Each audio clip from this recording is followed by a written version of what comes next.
ក្រសួងការពារជាតិចេញសេចក្តីអំពាវនាវជាបន្ទាន់រក្សាការស្ងៀមស្ងាត់យោធានិងបញ្ឈប់ការបង្ហោះរាល់សកម្មភាពកងទ័ពលើបណ្ដាញសង្គមដើម្បីការពារសន្តិសុខជាតិក្រសួងការពារជាតិបានចេញសេចក្តីអំពាវនាវយ៉ាងទទូចដល់នាយទា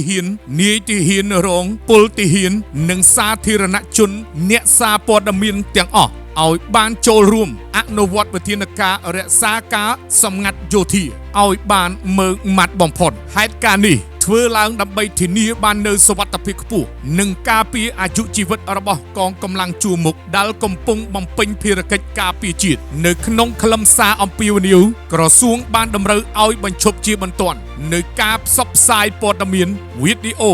ឬរូបភាពដែលបង្ហាញពីសកម្មភាពយោធាទាំងមុន